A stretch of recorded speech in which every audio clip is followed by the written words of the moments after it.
श्री सतगुरु महाराज की जय। श्री प्राणनाथ प्यारे की जय। समस्त सुंदर साथ की जय। ये दिल भी तुम्हारा है, ये जान भी तुम्हारी है। ये दिल भी तुम्हारा है,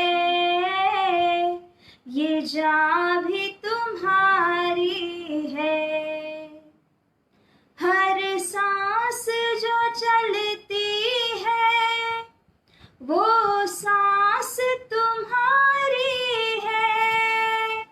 हर सांस जो चलती है वो सांस तुम्हारी है। ये दिल भी तुम्हारा है, ये जान भी तुम्हारी है। ये दिल भी तुम्हारा है और जान भी तुम्हारी है। बोलिए श्री कृष्ण कन्हैया लाल की जय। श्रद्धा सुमन धर्म प्राण आप सभी सुंदर साथ जी को रचिता सखी का कोटि कोटि प्रेम प्रणाम। प्यारे सुंदर साथ जी, श्री परमधाम श्री निजधाम पहुंचने के मार्ग पर जो तारतम्य ज्ञान हमें सहाय करता है, मार्गदर्शन करता है, तो इस श्रीमुख वाणी की चर्चा के अंतर्गत महामती श्री प्राणनाथ जी और श्री सतगुरु स्वरूप का निर्देश पाते हुए हम सभी आत्माएं लाभान्वित होती हैं। प्यारे सुंदर साथ जी, आज के इस मजल के अंतर्गत कैसे धाम धनी ने हमें मार्गदर्शन किया है, तो आइए इस चर्चा को अब शुभारंभ करें और श्री राज श्यामा जी की वंदना करें। प्रथम लागू दो चरण को, धनिये न छुड़ायो क्षिना। लांक तली लाल एडिया, मेरे जीव के एही जीवना।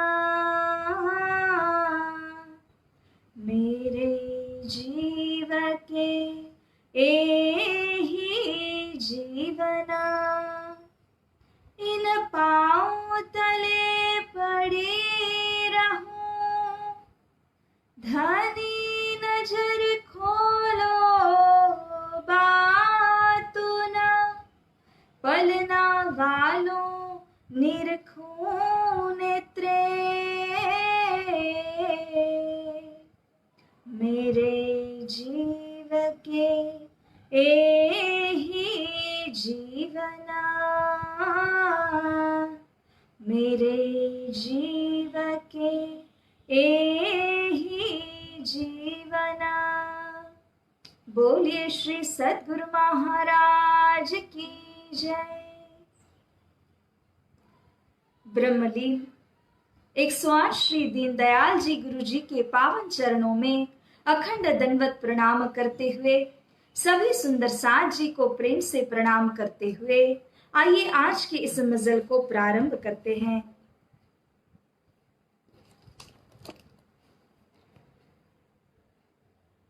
मेरे मीठे बोले साथ जी, हुआ तुम्हारा काम। प्रेमई में मग्न होयो, खुल्या दरवाजा धाम। खुल्या दरवाजा धाम। बोलिए श्री कृष्ण कन्हैया लाल की जय। दौड़ सको सो दौड़ियो, आए पहुंचा अवसर। यहाँ पर महामती श्री प्राणनाथ जी फरमाते हैं कि हे मेरे धाम के लाडले सुंदर साथ जी, संसार के भीतर में आपका आना हुआ था वह एक दृष्टा की भांति हुआ था। खेलने वाले तो और ही हैं। खेलने वालों के लिए यहाँ पर समस्त जीव सृष्टि को उत्पन्न किया गया है और इस मायावी खेल के अंदर खेलने के लिए उनको बनाया गया है। जबकि धाम से आई हुई ब्रह्मा आत्माएं और उनका सहाय करने के लिए आई हुई ईश्वरी सृष्टि, ये तो एक दृष्टा की भांति और एक सेवा भावी की भांति इस संसार के अंदर में आए हैं, जो कि इस संसार के खेल को देख करके अपने निज धाम की तरफ लक्ष्य बनाए रखते हैं। तो जिस प्रकार से हम देखते हैं कि जब तालाब के अंदर का जल अगर स्वच्छ हो, निर्मल हो, तब उसके अंदर हमारा मुख स्पष्ट रूप से दिखता है। लेकिन अगर उसके अंदर एक छोटा सा कंकड़ ही फेंक दीजिए, तब उस जल के अंदर तरंगे उठने लग जाती हैं और हम जो अपना मुख उसमें देख सकते थे वह देख नहीं पाते हैं। ठीक इसी प्रकार से दर्पण के ऊपर अगर मैल जमा हो तो फिर अपना ही मुख, अपना ही स्वरूप उसके अंदर स्पष्टतया नजर नहीं आता है। इसी ढंग से सुंदर साथ जी, यहाँ पर चित्त का शुद्ध होना ये तो अनिवार्य है ही, और इसी के साथ हमारे मन को एकाग्र करना, ये सिखापन बारंबार यहाँ महमती श्री प्रेरणा जी देते हैं। तथापि उन्होंने यह कहा कि दौड़ सको सो दौड़ियो। दौड़ने वालों की भी एक भांति है, एक प्रकार है। सब कोई दौड़ नहीं सकते। इसी वजह से श्री प्रेरणा जी यह भी फरमाते हैं, सूता होए सो जागियो, जागा सो बैठा होए, बैठा ठाड़ा होइयो, ठाड़ा पांव भरे आगे सोए। और अब इस चौपाई में कहा कि दौड़ सको सो दौड़ियो। ये विभिन्न प्रकार के श्रोता हैं, क्योंकि श्रोता के अंदर भी श्रेणियां बनी हुई है।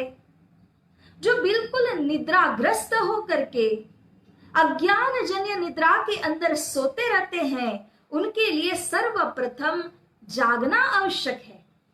जो पहले ही जाग चुके हैं और अब इस वाणी को श्रवण कर रहे हैं, वो अब जागे में से बैठे हो जाएं। यदि किसी ने इस वाणी श्रवण के द्वारा बैठ लिया हो, बैठने की अवस्था में हो, तो अब वह ठाड़ा होने का प्रयास करे। और जो ठाड़ा है उसे श्री जी कहते हैं कि अब तो आगे पांव भरने का प्रयास करो।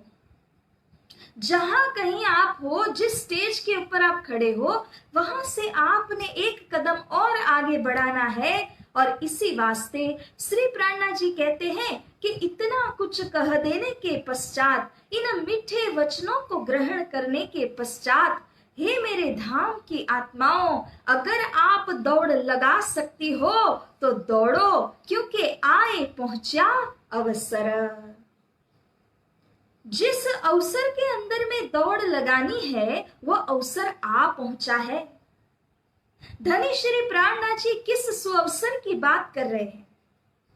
प्यारे सुंदर साथ जी, जब से यह संसार बना है तब से इसके अंदर कई प्रकार का शास्त्रीय ज्ञान तो है ही।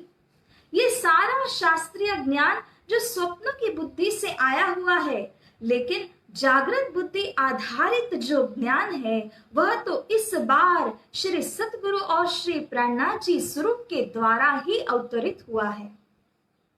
इसी वाणी के कारण कईयों ने जगन किया, कईयों ने तपसन किया, कईयों जो थे वो भैरव जाप खाने लगे और इस दिन के अंदर जन्म लेकर के आने को सत्यवादी नाम केते लेऊं, कई हुए तरण तारण, सतना छोड़िया कई दुख सहे, सो या दिन के कारण। तो प्यारे सुंदर साथ जी, इसी दिन के कारण जब ब्रह्म ज्ञान, जब आत्मीय ज्ञान को जाहिर होना है, तब इस आत्मीय ज्ञान को श्रवण करने के लिए कईयों जो सत्यवादी आत्माएं हैं वो अपने आत्मा के तरण तारण हेतु इसी दिन में जन्म लेकर के आना चाहते थे। प्रहलाद, युधिष्ठिर, वसुदेव, बलि, रुक्मांगद, हरिचंद। और कहा कि कई कसनी कर छूटे या फंद, कई प्रकार की कसनी करके ये जो सत्यवादी है ये सब कोई यहाँ पर आए हैं, परंतु उन्हें ज्ञात था कि द्वे परार्धे अष्टविंशति कलो युगे के अंदर जब अक्षरातीत श्री परमधाम से स्वरूप का अवतरण होगा, इसी बेला इसी सुअवसर को प्राप्त करने के लिए उन्होंने कई प्रकार से तपस किया और कई प्रकार से मेहनत करते हुए सत्य मार्ग के ऊपर निष्ठा लेकर चलते रहे, ताकि इस दिन के अंदर वो अपने इस जन्म को प्राप्त कर सके। और ऐसे ऐसे जो दिव्य आत्माएं हैं उन्हीं के अंदर में हो करके श्री निजधाम से आई हुई जो ब्रह्म सृष्टियों की सुरताएं हैं उन्होंने अधिष्ठान भी किया है। तो इस प्रकार से सुंदर साज जी यहाँ पर श्री इंद्रावती सखी ये बयान करती है कि अवसर मौका तो यहाँ आ ही चुका है, अब दौड़ लगाने का अवसर आपको दिया जाता है। जीवन एक ही है, हम कहते हैं कि 2-4 दिन का यह जीवन है और इस जीवन को किस प्रकार से मूल्यांकन प्रदान करना चाहिए, किस तरह से इस जीवन को सार्थक बनाना चाहिए, इस विषय हर आत्मा को सोच विचार करना होगा। क्यों तू आया है इस संसार में, क्या तूने पाया है इस संसार में, माया खूब कमाई पर की ना किसी की भलाई, माया के चक्कर में तूने सारी लगा दी शक्ति, भूल गया तू रब को तूने जीवन गमाया है, यूं ही बेकार में क्या तूने पाया है इस संसार में। तो यही सोचने की बेला हर मनुष्य आत्मा की है कि क्यों हम इस संसार के अंदर जन्म ले करके आए और इस प्रकार की विवेचन बुद्धि केवल मनुष्य देह के अंदर है। तो प्यारे सुंदर साज जी यहाँ पर ये अवसर हमको प्राप्त हुआ है कि सत्य ज्ञान मार्फती सूर्य का उदय हुआ। जब इस ज्ञान को प्रकाशित करने वाले श्री सतगुरु स्वरूप और महामती श्री प्राणनाथ जी स्वरूपों द्वारा इस दिव्य सिद्धांत को यहाँ पर प्रस्तुत किया गया, तब इस सिद्धांत के तले आने का अवसर हमको प्राप्त है। और इस सिद्धांत के अंदर आने के पश्चात महासागर समान भव्य है यह तारतम्य ज्ञान, इसको लेना, इसके अंदर में झीलना करना, सुख दुख ये सब क्यों आते हैं, श्री परमधाम के निश्चल सच्चिदानंद में सुख किस प्रकार के हैं, ये सारी जो विवरण है, ये बातें हैं, इसको समझने का जो सुअवसर है वो तो यहीं पर प्राप्त है। और इसी को तो कहते हैं आत्मा को जागृत करना, awakening the self with in you. क्योंकि हमारी आत्मा जो उस परात्मा से पिछड़ चुकी है, उनके साथ में अलगाव हो चुका है, इस आत्मा को अपनी परात्मा के सन्मुख बनाते हुए धाम धन्य अक्षरातीत श्री राजी महाराज के सन्मुख होना है। यही तो है इस अवसर का मूल्यांकन करना। क्योंकि शरीर तो सभी ने धारण किया, जन्म तो सभी लेकर के आए, परंतु सार्थक किसने किया है इस जन्म को। तो जो भी इस वाणी को रसपान करते हैं और कम से कम अपनी आत्मा को जागृत करें, अगर अन्य की न कर पाए, वह तो पुरुषार्थ का काम होगा, लेकिन स्व आत्मा को जगाना ये भी कोई कम पुरुषार्थ का काम नहीं होगा। तो इसीलिए आए पहुंचा अवसर, जिसको क्यामत का आत्म जागने का अवसर कहते हैं, आखिर का दिन जिसको कहते हैं, वो अवसर आ पहुंचा है सुंदर साज जी। फुरमान में फुरमाइया आया सो आखर। आखिर का समय, वह समय को इंकित करके मोहम्मद साहिब ने बताया कि जिस समय के अंदर रूह को जगाने वाला जो हकीकत और मार्फत का ज्ञान है, वह भंडार का भंडार व तेज पुंज खुलस्त हो जाएगा। स्वयं यहाँ पर खुदा अल्लाह ताला परमात्मा स्वरूप कहे, वे आकर के इस ज्ञान का निर्देश करते हुए सबकी कजा अर्थात के इंसाफ करेंगे। यही है आखिर का समय। जिस रूह ने जो जैसे कर्म किए होंगे ना, उसी के अनुसार उनको मुक्ति, लिबरेशन दिया जाएगा, न ज्यादा न कम। किसी के भी कर्म उनसे तो छुपा रहते ही नहीं है। तो जिस प्रकार से आपने करनी की है अपने अंकुर के अनुसार, श्रद्धा विश्वास के माफक, इसी माफक यहाँ पर फल भी प्रदान किया जाएगा। तो यही है महामती श्री प्राणनाथ जी स्वरूप की देन, जो कि एक निमास का 1000 गुना फल प्रदान करेंगे। एक बार ध्यान कीजिए तो इस आखिर के समय में इतना लाभ उठा सकते हैं कि एक निमाज का 1000 गुना फल प्राप्त होता है। ऐसे अमूल्य अवसर के विषय पहले ही फुरमान के अंदर, कुरान शरीफ के अंदर में फुरमाया था, और वही आखिर का अवसर यहाँ आ पहुंचा है। वर्णन करते जिनको धनी कहते सोई धाम।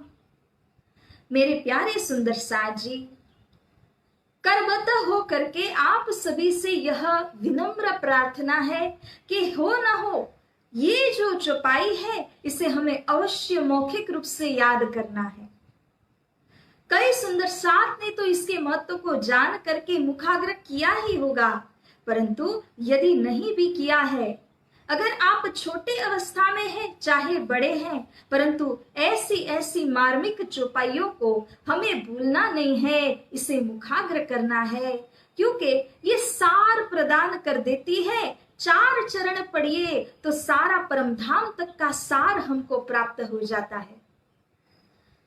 ये एक वैसे ही चौपाई यहाँ महामती श्री प्राणनाथ जी बयान करते हैं कि जिसको श्री सतगुरु स्वरूप हमारे धाम के धनी वर्णन करते थे। ये क्या है? ये 25 पक्ष श्री धाम धनी के कहा, मेरे धाम के धनी के ये 25 पक्ष, जिनको श्री परम धाम कहा, जिनको आत्मीय अखाड़ा कहा, प्रेम की मजल, प्रेम की भूमिका जिसको कहा, यही तो है ब्रह्म आत्माओं का लक्ष्य।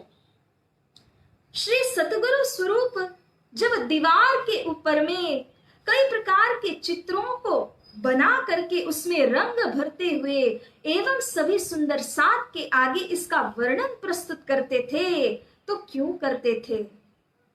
क्योंकि इसी परमधाम की जो दिव्य सामग्रियां हैं, जो 25 पक्ष हैं, इनको याद करते हुए प्यारी सुंदर साथ जी वहां से हटी हुई जो हमारी सुरता है ना, उसको वहां पर पुनः लगाना है। सुरता लगाने के लिए कोई मुहूर्त देखने की आवश्यकता नहीं होती है। जब जागे वहीं से इस सुरता को लगाइए। जिस दिन जिस घड़ी में आपने इस शब्द को सुना, तुरंत अमल में रखना चाहिए, क्योंकि यह जो सुरता है वह सुरता 1-2 बार में लगेगी नहीं। मैंने पहले भी इस बात को कहा है, लेकिन प्रसंग अनुसार यहां भी कहना चाहिए कि 100 बरसनी जटा रे बंधाणी, तेता केणी पेरे खोली जाए, अंत काले सुरजावा बैठा, लई काकसी हाथ माहे। श्री जी फरमाते हैं कि अरे सुंदर साथ जी, अगर आपने अपने बालों को 1-2 दिन क्या एक दो साल क्या 100 वर्षों तक अगर नहीं बनाया तो उन जटाओं के अंदर किस प्रकार से आटी गुटी गांठें पड़ जाती है। और 100 वर्ष के उपरांत अगर आपके अंदर ये विचार आता है कि लाओ मैं अपने बालों को सुलझा दूं, आपने कांकसी लिया, कंघी को लिया और अब इन जटाओं को सुलझाने का प्रयास करने लगे, तो क्या वह जटा सुलझ पाएगी? कंघी टूट जाएगी परंतु जटा सुलझ नहीं पाएगी, क्योंकि जितना समय आपने उसको उलझाने में लगा है तो क्या सुलझाने के लिए समय नहीं लगेगा? इसी प्रकार से इस जीवात्मा ने कई जन्मों को धारण किया है और हर जन्म के साथ में उसकी वृद्धि हो रही है। And this is the evolutionary journey of every soul. जब हम इस जन्म मरण के चक्कर के अंदर पढ़ते पढ़ते कई जन्मों को धारण करके कई जन्मों के पुण्य फल को जमा करते हैं, तब जा करके ऐसा अमूल्य मनुष्य तन और इस मनुष्य तन के अंदर में हमको श्री सद्गुरु स्वरूप के दिए हुए 4 पदार्थों के विषय का ज्ञान प्राप्त होता है। तो इस प्रकार से जब इतनी मेहनत करके आप आए हो तो अब क्या करना है कि जब सद्गुरु स्वरूप के दिए हुए 4 पदार्थ आपने प्राप्त कर लिए, उनको वृथा क्यों गमाना चाहिए? तो सुंदर साथ जी, जैसा कि श्री जी कहते हैं कि यहाँ पर 28वें कलयुग के अंदर पुनः मनुष्य तन को प्राप्त कर पाना, वह भी भारत जैसी भूमिका महत्वशाली आस्तिक प्रदेश के अंदर, और इस मनुष्य तन के भीतर में आकर के श्री सद्गुरु स्वरूप के सानिध्य को प्राप्त करते हुए उनके दिव्य तारतम ज्ञान को पाना, ये चारों पदार्थ जब अपने को मिल जाते हैं तो श्री जी ने यही तो कहा कि वृथा का निगमोरे, क्यों इसको व्यर्थ में गमा रहे हो? पामी पदार्थ 4 उत्तम मानखो खंड भरतनो, श्रेष्ठ कुली सिरदार। सिरदार अर्थात के सद्गुरु स्वरूप के द्वारा दिया हुआ जो तारतम ज्ञान और महामंत्र है, ये सब कुछ पाने के पश्चात ये चारों पदार्थ को व्यर्थ क्यों गमा सकते हो? तो सुंदर साथ जी, चित्त को बटोरने की बात है कि अगर 100 वर्षों की जटा को सुलझाने जाओगे तो एक ही साथ में सुलझेगी नहीं। इसी तरह कई जन्म जन्मांतर से जो हमारी सुरता उलझी हुई है, माया के बीच में लगी हुई है, इस सुरता को एकाग्र करने का यही उपाय है कि धाम धनी के इस तारतम ज्ञान के द्वारा, इसको रसपान के द्वारा हम अपने अंतर की आटी गुटियों को पिघाल सकते हैं, निर्मूल कर सकते हैं। यही धाम धनी कह रहे हैं कि जब आपके समक्ष सद्गुरु स्वरूप का दिव्य तारतम ज्ञान उपस्थित है, जिस ज्ञान के माध्यम से श्री सद्गुरु स्वरूप ने सुंदर साथ की सुरता को फिराने के लिए यह मार्ग दिया कि 25 पक्ष छे आपना, तेमा कीजिए रंग विलास, प्रगट कह्या छे पाधरा, तमे ग्रह जो सहु साथ। कितना स्पष्ट रूप से यहाँ संदेश दिया गया कि ये 25 पक्ष तो आपना, हमारे 25 पक्ष है, हमारा यह निज धाम है। इसी के अंदर रंग विलास यानी आनंद के साथ में हमको विलास रमण विहार करना है, क्योंकि ये 25 पक्ष जो है वो हमारी आत्म का अखाड़ा है, वहीं से आए थे, वहीं पर जाना है, उसी को तो भूले हैं।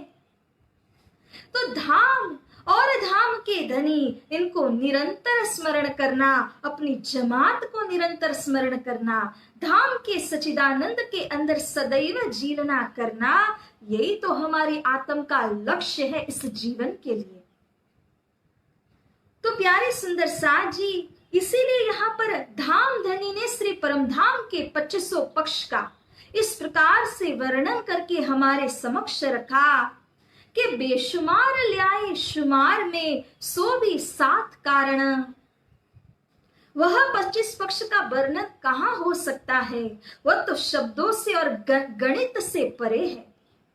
किसी भी संख्या के अंदर आप उसको बांध नहीं सकते हो, परंतु अगर कुछ भी समझाना रहा ब्रह्म आत्माओं को तो कैसे समझाएंगे? वह उसे शब्द के अंदर ला करके ही समझाया जा सकता है। इसीलिए शब्दों के आलंबन के माध्यम से हमको यह ज्ञान सतगुरु स्वरूप ने परोसा है। तो यहाँ इंद्रावती सखी कहती है कि यही 25 पक्ष अपना अखाड़ा है, हमारे धाम के धनी का यह अखाड़ा है, इसी के अंदर रमन विहार करना है। सेवा सूरत संभारियो, लाडले सुंदर साज जी और भी यहाँ फरमाते हैं कि सेवा कार्य और अपनी सुरता को संभालना, सुरता को संभाल करके अपने निजधाम के लक्ष्य के अंदर लगा देना, करना यही काम। देखिए किस प्रकार से भार दे करके इस बात को समझाया, किस प्रकार से ठोस रूप से इस बात को धाम धनी समझा रहे हैं। श्री प्राणनाथ जी has laid enough emphasis by saying करना यही काम, इसी काम को आपने करना है प्यारे सुंदर साज जी, क्योंकि हम यहाँ माया के बीच में कईयों कार्य कर रहे हैं। ये सारे कार्य करते करते भी हमारा मूल लक्ष्य एक वस्तु के अंदर में केंद्रित होना चाहिए, क्योंकि हमारे मन बुद्धि के अंदर तो अपार शक्ति है और इस अपार शक्ति को अगर जो हमने एक तरफ में लगा दिया तब क्या होता है कि वह शक्ति उसी दिशा में केंद्रित हो जाती है और हमारी वह शक्तियां उसी निजधाम को प्राप्त करने में लग जाती हैं। जैसा कि यहाँ श्री रामकृष्ण परमहंस जी का यह एक बहुत सुंदर कथन था कि आपको परमात्मा ने 2 हाथ क्यों प्रदान किए, यह सोचिए। यह एक हाथ के द्वारा सदैव आप माया का काम करते हैं और संसार की बागडोर को जिस प्रकार से संचालन करना है वो सब कुछ आप करते हैं। तो फिर जो दूसरा हाथ है उस दूसरे हाथ को भी आपने सकाम रूप से लगाना है। कहाँ लगाना है? तो धाम धनी और उनकी जमात के सेवा कार्य में लगाना है। तो इस प्रकार से दोनों हाथों ने अपना अपना उत्तरदायित्व संभालना है। और इतना ही नहीं, अगर कभी मायावी कार्यों से फुर्सत मिल जाए, अगर कभी ऐसा दिन आ जाए कि अब तो माया का कोई कार्य बचा ही नहीं, ये भी परमात्मा की कृपा से ही हो सकता है, तब जो कार्य आप उस एक हाथ से लौकिक व्यवहार संभालने में संचालन कर रहे थे, उस एक हाथ को भी लेकर के अर्थात अब दोनों हाथों से धाम धनी के श्री चरण कमल को पकड़ करके अपने सुरता को उन्हीं के चरणों पर एकाग्र कीजिए। इस प्रकार से महापुरुषों का कहना है, क्योंकि यहाँ निवृत्ति तो तब होती है जब प्रभु की कृपा हो जाए। आगे आगे अग्नि जले पीछे हरियाली होए, बलिहारी 3 पेड़ की झड़ काटे फल होए। पहले पहले तो अग्नि जलती है काम क्रोध लोभ मोह की और उसके कारण हरियाली होती है, क्योंकि जब काम क्रोध लोभ मोह के अंदर में कोई फंस जाता है तब वह अपना परिवार का विस्तार करता है। इस प्रकार से इसे हरियाली की संज्ञा दी हुई है। लेकिन संत वाणी के अंदर बुद्धिजीवी संत ने एक बहुत सुंदर बात बताई कि मैं तो उस पेड़ के ऊपर बलिहारी जाता हूं कि जिसके जड़ों को अगर आपने काट दिया तब जाकर के फल की प्राप्ति होती है। ऐसा भला कौन सा पेड़ हो सकता है कि जिसको जड़ से काट दो तब वह फल देगा? सोचने विचार करने की बात है। यह जो वृक्ष कहा गया वो क्या है? हम यहाँ पर जब परिवार आदि को इतना विस्तृत कर लेते हैं कि उसी के सारे कामों के अंदर हम उलझ जाते हैं। यही वृक्ष को अगर हमने सीमित रखा अथवा कभी प्रभु की कृपा के द्वारा इस वृक्ष को जड़ मूल से काट पाए, तब क्या होगा कि फल लगेगा, भक्ति रूपी फल लगेगा।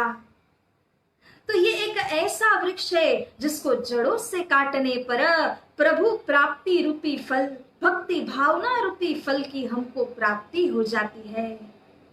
तो इस प्रकार से करना यही काम, प्यारे सुंदर साथ जी हमको धाम धनी स्वयं ये कहते हैं। इस बात को गांठ बांध के रखने की बात है कि इसी काम में अपने आप को केंद्रित रखिए कि कैसे हम धाम धनी के श्री चरणों के ऊपर अपनी सुरता को संभार कर, यानी कि सवार करके एकाग्र करें, सेवा कार्य में जुटे रहे और इस अवसर का हम भरपूर लाभ ले सके।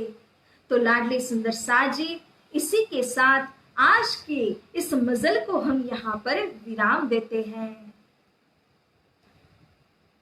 करना यही काम, वर्णन करते जिनको, धनी कहते सोई धाम, सेवा सुरत संभारियो, करना यही काम, करना यही काम। बोलिए श्री कृष्ण कन्हैया लाल की जय, श्री सद्गुरु महाराज की जय, श्री प्राणनाथ प्यारे की जय, समस्त सुंदर साथ की जय, श्री कृष्ण प्रणामी धर्म की जय, तीनों पूरी धाम की जय, बोल बोल पंजे वाले की जय। प्रणाम सुंदर साथ जी।